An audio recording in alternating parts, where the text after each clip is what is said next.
ओम शांति। ओम शांति।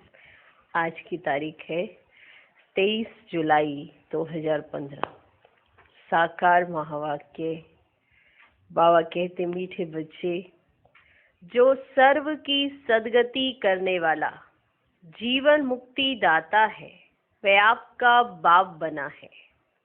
तुम उनकी संतान हो तो कितना नशा रहना चाहिए। आज का प्रश्न, किन बच्चों की बुद्धि में बाबा की याद निरंतर नहीं ठहर सकती है? उत्तर, जिन्हें पूरा पूरा निश्चय नहीं है, उनकी बुद्धि में याद ठहर नहीं सकती। हमको कौन सिखला रहे हैं ये जानते नहीं तो याद किसको करेंगे? जो यथार्थ पहचान कर याद करते हैं, उनके ही विक्रम विनाश होते हैं। बाप स्वयं ही आकर अपनी और अपने घर की यथार्थ पहचान देते हैं। ठीक, हमारा बाप कौन है, क्या करने आए हैं, इस बात में निश्चय रखने वाली आत्मा सदा याद में रहेगी और उसके विक्रम विनाश होते रहेंगे। जिसको निश्चय कम है, याद ही नहीं रहता कि हम किसकी संतान है। कम है निश्चय, तभी भूल जाता है। बार बार याद कराना पड़ता है कि तुम कौन हो और तुम्हारा पिता कौन है। तो जो पिता का कर्तव्य वो बच्चों का होना चाहिए। तो जब कर्तव्य याद नहीं रहता तो याद कैसे याद रहेगी? तो बहुत गहरी और सूक्ष्म बात है कि बाबा ही आकर अपना और अपने घर का यथार्थ परिचय देते हैं। बहुत आए, बहुतों ने यही कहा कि घर ऐसा है, भगवान ऐसा है, लेकिन भगवान जब स्वयं आता है तब बताता है कि मैं कैसा हूँ और तुम्हारा घर कैसा है। वो घर जहाँ पर सभी धर्म की आत्माएं भी रहती हैं, सिर्फ तुम ही नहीं। वो घर कैसा है? मैं जो सभी धर्म की आत्माओं का भी पिता हूँ, मैं तुमसे मिलने जरूर आता हूँ, पर सबकी सदगति करने आता हूँ। मैं कौन हूँ, मेरा घर, तुम्हारा घर कैसा है, इसकी यथार्थ पहचान सिवाय बाप के कोई भी दे नहीं सकता। जिसको बाप की हर बात पर निश्चय है, उसे बाबा की याद ठहर जाएगी। जिसको निश्चय में कमी है तो याद ठहरने की वो मेहनत करते रहेंगे, पर निश्चय में कमी के कारण याद ठहर नहीं सकेगी। तो बहुत ध्यान देने की जरूरत है कि हम किसकी संतान है, कौन आ गया है, किसके लिए आया है। ये याद रहे तो नशा भी रहे, नशा रहे तो खुशी भी रहे, खुशी रहे तो इस जीवन में बाप की याद ठहर जाएगी और याद ठहर गई तो विक्रम विनाश हो जाएंगे। जो इतने जन्मों का हमारे सिर पर बोझा है वो उतर जाएगा। बोझा उतरने से आत्मा लाइट रहेगी, माना हल्की रहेगी। जितनी हल्की रहेगी उतना उसे नशा रहेगा, जितना नशा उतनी खुशी। भले कितनी परिस्थितियां होंगी, फिर भी उन परिस्थितियों पर वो जीत पाएगी, क्योंकि आत्मा हल्की है। हल्की आत्मा ही जीत पा सकती है। भारी मन से आप किसी भी परिस्थिति को जीत नहीं सकते। ठीक, तो विक्रम विनाश करने बाप की याद से, और याद ठहरेगी उनकी जिनको पूरा पूरा निश्चय होगा। अच्छा, ओम शांति। ओम शांति। अब ओम शांति का अर्थ तो सदैव बच्चों को याद होगा। हम आत्मा है, हमारा घर है निर्वाण धाम व मूल वतन। बाकी भक्ति मार्ग में मनुष्य जो भी पुरुषार्थ करते हैं, उनको पता नहीं कहाँ जाना है। सुख किस में है, दुख किस में है, कुछ भी पता नहीं। यज्ञ, तप, दान, पुण्य, तीर्थ आदि करते सीढ़ी नीचे उतरते ही आते हैं। अभी तुमको ज्ञान मिला है तो भक्ति बंद हो जाती है। भक्ति बंद करते नहीं है, ऑटोमेटिक बंद हो जाती है, क्योंकि ज्ञान का प्रकाश जीवन में आ जाता है तो भक्ति बंद हो जाती है। घंटे, घड़ियाल आदि वे वातावरण सब बंद। अब आप घंटे नहीं बजाते, ऐसा कुछ नहीं बजाते, झांझ मदीरे नहीं बजाते, कुछ ऐसा नहीं बजाते हो, ये सब बंद हो जाता है। नई दुनिया और पुरानी दुनिया में फर्क तो है ना। नई दुनिया है पावन दुनिया, तुम बच्चों की बुद्धि में है सुख धाम। सुख धाम को स्वर्ग, दुख धाम को नरक कहा जाता है। मनुष्य शांति चाहते हैं। क्या चाहते? शांति। परंतु वहां कोई भी जा नहीं सकते। बाप कहते मैं जब तक यहाँ भारत में ना आऊं तब तक मेरे सिवाय तुम बच्चे जा नहीं सकते। ऐसा नहीं कि हम बच्चे अपने आप से शांति धाम चले जाएंगे।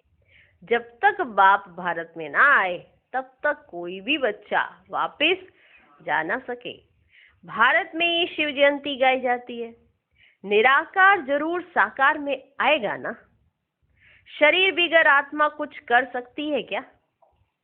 शरीर बिगर तो आत्मा भटकती रहती है, दूसरे तन में भी प्रवेश कर लेती है। कोई अच्छे होते हैं, कोई चंचल होते हैं, एकदम तवाई बना लेती है। माना दूसरे तन में भी आत्मा प्रवेश कर लेती है। कोई अच्छे होते हैं, कोई चंचल होते हैं, एकदम तवाई बना लेती है। आत्मा को शरीर जरूर चाहिए। वैसे ही परम पिता परमात्मा को भी शरीर ना हो तो भारत में क्या आकर करेंगे? शरीर ना हो तो भारत में आकर क्या करेंगे? भारत ही अविनाशी खंड है। सतयुग में एक ही भारत खंड है और सब खंड विनाश हो जाते हैं। गाते हैं आदि सनातन देवी देवता धर्म था। ये लोग फिर आदि सनातन हिंदू धर्म कह देते हैं।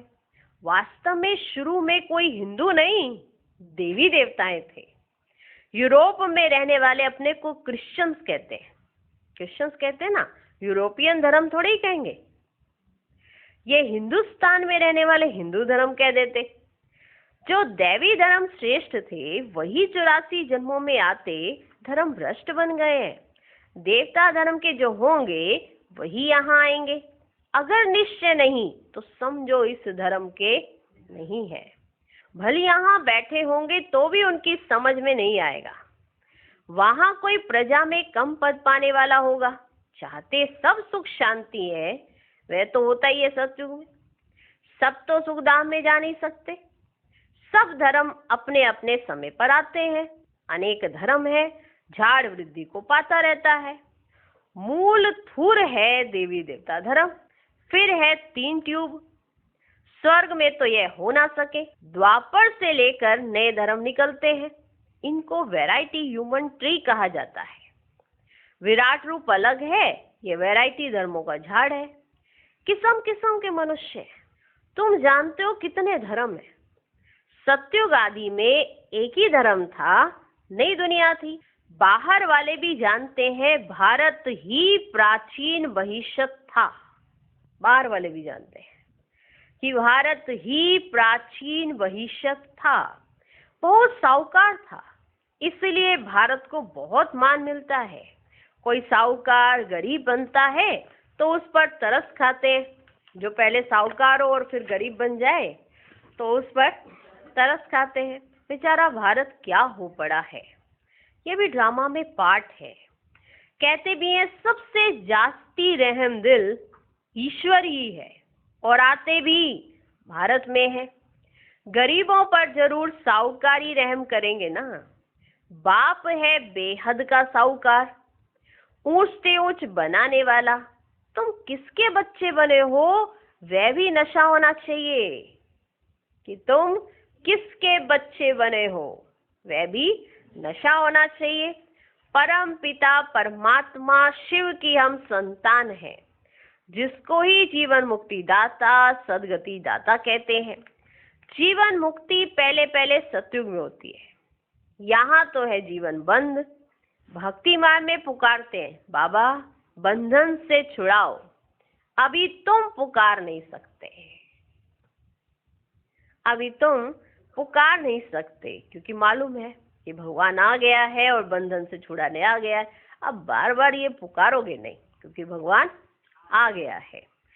तुम जानते हो बाप जो ज्ञान का सागर है वही वर्ल्ड की हिस्ट्री ज्योग्राफी का सार समझा रहे हैं। नॉलेजफुल है। यह तो खुद कहते हैं मैं भगवान नहीं हूँ। तुम्हें तो देह से न्यारा देही अभिमानी बनना है। सारी दुनिया को अपने शरीर को भी भूलना है। ये भगवान है नहीं, इनको कहते ही है बाप दादा। बाप है ऊंचते ऊंच, ये पतित पुराना तन है, महिमा सिर्फ एक की है। उनसे योग लगाना है, तब ही पावन बनेंगे, नहीं तो कभी पावन बन नहीं सकेंगे। उनसे योग लगाना है, किनसे? शिव बाबा से, नहीं तो कभी पावन बन नहीं सकेंगे अगर इधर उधर कहीं और योग लगाया तो। और पिछाड़ी में हिसाब किताब चुकतू कर सजाए खाकर चले जाएंगे अगर कहीं और योग लगाया तो। उनसे योग लगाना है, तब ही पावन बनेंगे, नहीं तो कभी पावन बन नहीं सकेंगे। और पिछाड़ी में हिसाब किताब चुकतू कर सजाए खाकर चले जाएंगे। भक्ति मार्ग में हम सो हम का मंत्र सुनते आयो ना, सुनते आयो। हम आत्मा सो परम पिता परमात्मा सो हम आत्मा, ये रॉन्ग मंत्र, यही रॉन्ग मंत्र परमात्मा से बेमुख करने वाला है। तो ये कहते हैं ना, आत्मा सो परमात्मा, परमात्मा सो आत्मा। तो जब परमात्मा आता है तो उनको पहचानते ही नहीं है, इसी रॉन्ग मंत्र के कारण।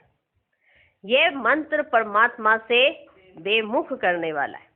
बाप कहते बच्चे, परमात्मा सो हम आत्मा कहना ये बिल्कुल रॉन्ग है।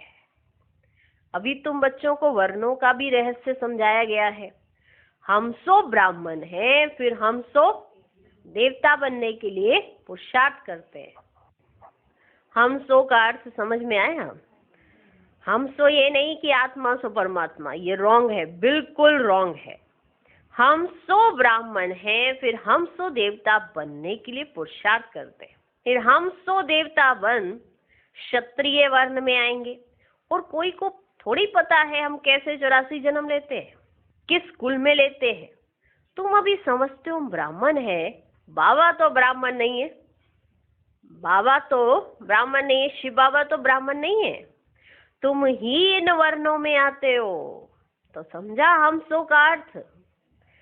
अब ब्राह्मण धर्म में अडॉप्ट किया है, शिव बाबा द्वारा प्रजापिता ब्रह्मा की संतान बने हो। ये भी जानते हो निराकारी आत्माएं असली ईश्वरीय कुल की है, निराकारी दुनिया में रहने वाली है, फिर साकारी दुनिया में आती है। पाठ बजाने आना पड़ता है, वहां से आए। फिर हमने देवता कुल में 8 जन्म लिए, फिर हम क्षत्रिय कुल में, वैश्य कुल में जाते हैं। बाप समझाते हैं तुमने इतने जन्म दैवी कुल में लिए, फिर इतने जन्म क्षत्रिय कुल में लिए, 84 जन्मों का चक्र है। तुम्हारे बिगड़ ये ज्ञान और कोई को मिल ना सके। जो इस धर्म के होंगे वही यहाँ आएंगे। राजधानी स्थापन हो रही है, कोई राजा रानी, कोई प्रजा बनेंगे। Suryavanshi Lakshmi Narayan the first, second और थर्ड 8 गद्दी चलती है। फिर क्षत्रिय धर्म में भी फर्स्ट, सेकंड, थर्ड ऐसे चलता है। ये सब बातें बाप समझाते हैं। ज्ञान का सागर जब आते हैं तो भक्ति खल्लास हो जाती है। रात खत्म हो दिन होता है, वहां किसी भी प्रकार के धक्के नहीं होते, आराम ही आराम है, कोई हंगामा नहीं। यह भी ड्रामा बना हुआ है। भक्ति कलट में ही बाप आते हैं, सबको वापस जरूर जाना है, फिर नंबरवार उतरते हैं। बाप आते हैं भक्ति कलट में और फिर उसके बाद शुरू हो जाता है ज्ञान कलट। क्राइस्ट आएंगे तो फिर उनके धर्म वाले भी आते रहेंगे। अभी देखो कितने क्रिश्चियंस हैं।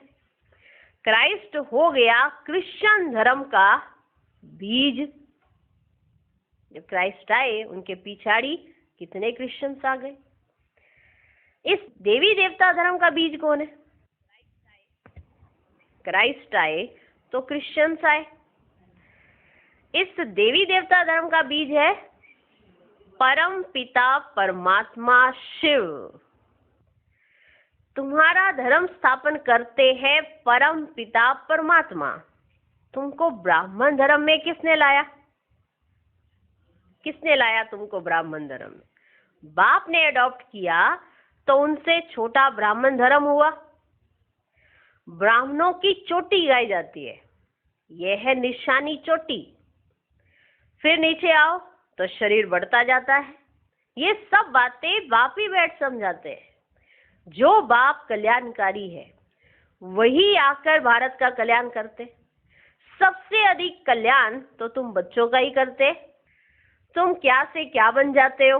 तुम अमर लोक के मालिक बन जाते हो। क्या बनते हो? अमर लोक के मालिक। अभी ही तुम काम पर विजय पाते हो, वहां काले मृत्यु होती ही नहीं, मरने की बात ही नहीं। बाकी चोला तो बदलेंगे ना, जैसे सर पे खाल उतार दूसरी लेते हैं। यहाँ भी तुम ये पुरानी खाल छोड़ नई दुनिया में नई खाल लेंगे। सत्य को कहा ही जाता है गार्डन ऑफ फ्लावर्स।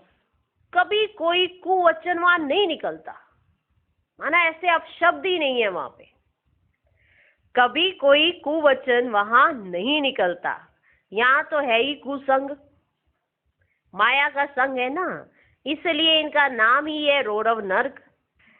जगह पुरानी होती है तो म्युनिसिपालिटी वाले पहले से ही खाली करा देते हैं। बाप भी कहते हैं जब पुरानी दुनिया होती है तब हम आते हैं, तब हम आते हैं इस जगह को पूरी तरह से खाली कराने। ज्ञान से सदगति हो जाती है, राजयोग सिखाया जाता है। भक्ति में तो कुछ भी नहीं है। हाँ, जैसे दान पुण्य करते हैं तो आधा कल्प के लिए सुख मिलता है। राजाओं को भी सन्यासी लोग वैराग्य दिलाते हैं। ये तो कागविष्टा समान सुख है। आते ना सन्यासी राजाओं के पास तो वो उनको वैराग्य दिलाते हैं उस राजपाट से, और उनको ये एहसास कराते हैं कि जो आप सुख भोग रहे हो ना, ये तो कागविष्टा के समान है। अभी तुम बच्चों को बेहद का वैराग्य सिखाया जाता है। बेहद का वैराग्य तुम बच्चों को भी अभी सिखाया जाता है। ये है ही पुरानी दुनिया। अब सुखधाम को याद करो, फिर वाया शांतिधाम यहाँ आना है। देलवाड़ा मंदिर में हूबहू तुम्हारा इस समय का यादगार है। नीचे तपस्या में बैठे हैं, ऊपर में स्वर्ग। नहीं तो स्वर्ग कहाँ दिखाएं? मनुष्य मरते हैं तो कहेंगे स्वर्ग पधारा। स्वर्ग को ऊपर में समझते हैं, परंतु ऊपर में कुछ है ही नहीं। भारत ही स्वर्ग, भारत ही नर्क बनता है। ये मंदिर पूरा यादगार है। ये मंदिर आदि सब बाद में बनते हैं। स्वर्ग में भक्ति होती ही नहीं, स्वर्ग में भक्ति होती ही नहीं। वहां तो सुख ही सुख है, वहां तो सुख ही सुख है। बाप आकर सब राज समझाते हैं। देखो हम यहाँ पे बैठे हैं तो हमें पता नहीं कि सतयुग में क्या होगा, लेकिन बाबा आके सब राज समझाते हैं कि सतयुग में क्या होगा और पीछे क्या करके आए हो और अभी क्या कर रहे हो। बाप आकर सब राज समझाते हैं और सब आत्माओं के नाम बदलते हैं। शिव का नाम नहीं बदलता, उनका अपना शरीर है ही नहीं। शरीर बिगड़ पढ़ाएंगे कैसे? प्रेरणा की तो कोई बात ही नहीं है। प्रेरणा का अर्थ है विचार। ऐसे थोड़ा विचार डाले जाते हैं तुम्हारे अंदर। जो यथार्थ है, जो सत्य है, वही बात सत्य बाप तुम बच्चों को समझा रहे हैं। जो हुआ है वो भी बता रहे हैं, जो होने वाला है वो भी बता रहे हैं, और प्रेजेंट तो तुम देख ही रहे हो। इसमें विचार की क्या बात है? कोई प्रेरणा से चलाया? प्रेरणा का अर्थ है विचार। ऐसे ही नहीं ऊपर से प्रेरणा करेंगे और पहुंच जाएंगे। इसमें प्रेरणा की तो कोई बात ही नहीं।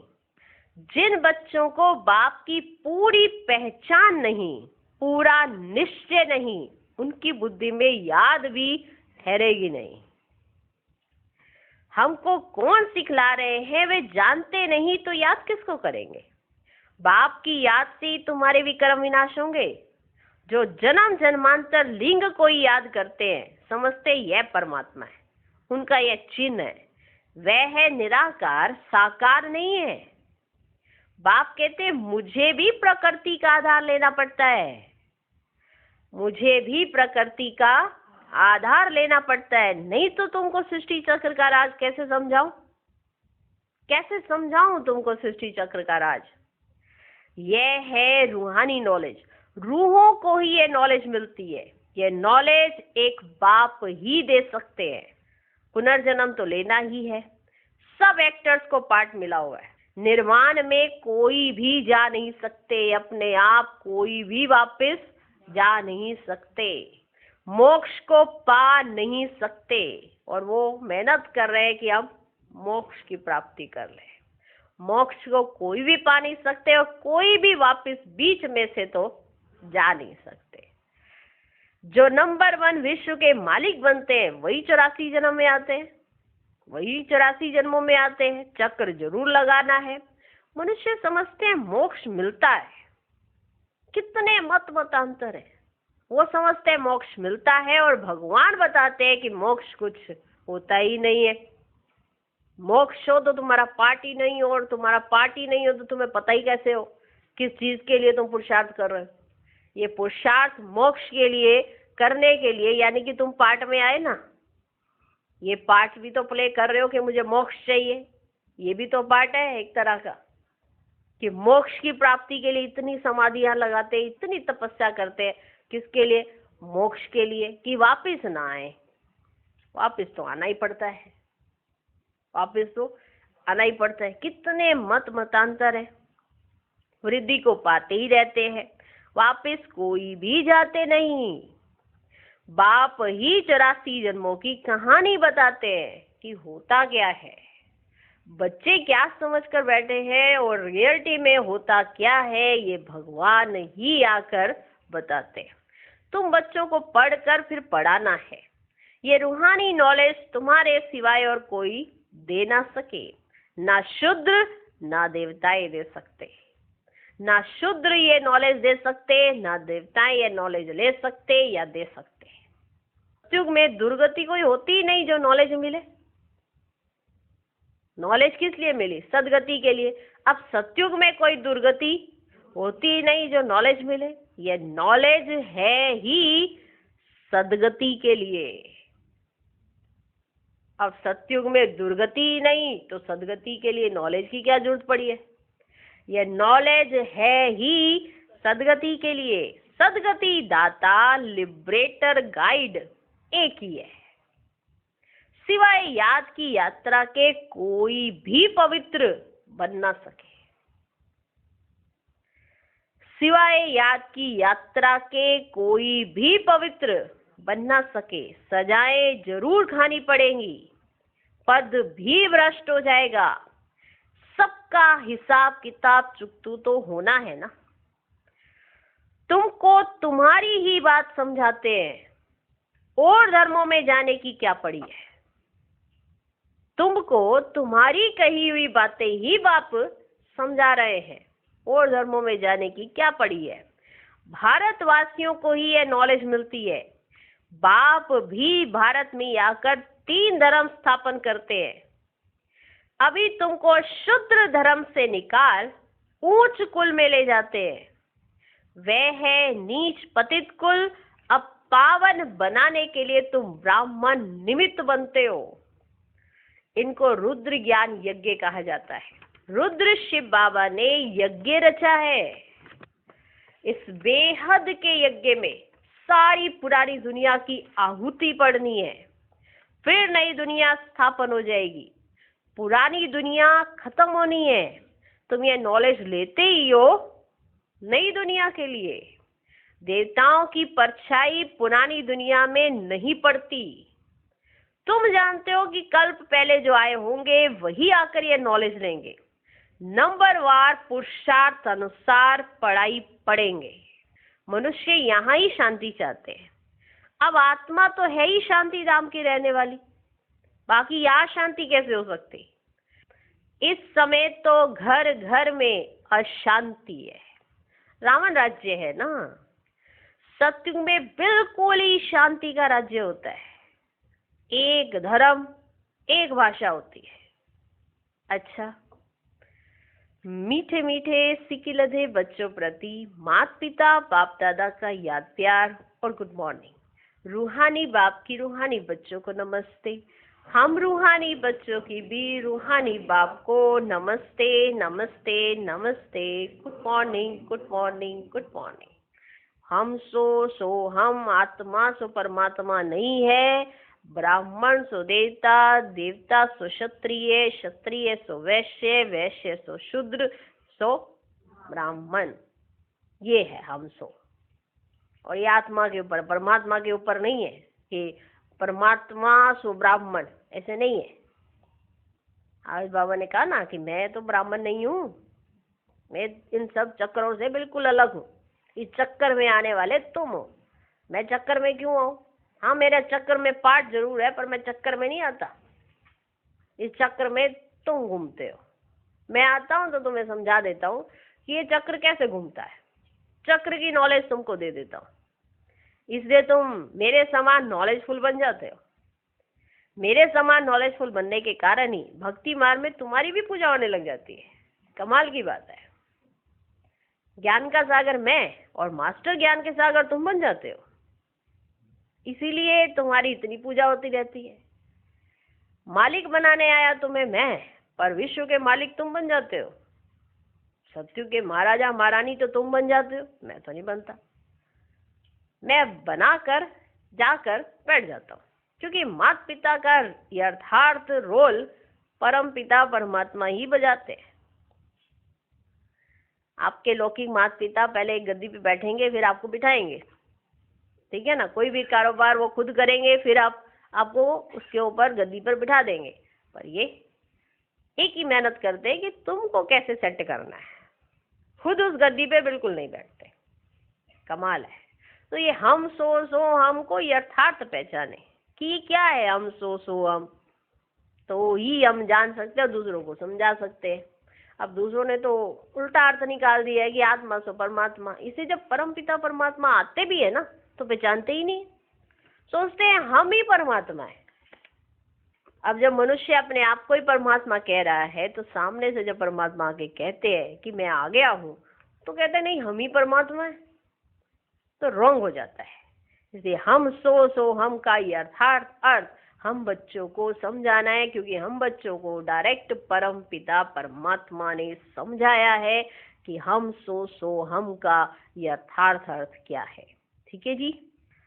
धारणा के लिए मुख्य सार, पहला पॉइंट, इस पुरानी दुनिया से बेहद का वैरागी बन अपनी देह को भी भूल शांति धाम और सुखधाम को याद करना है।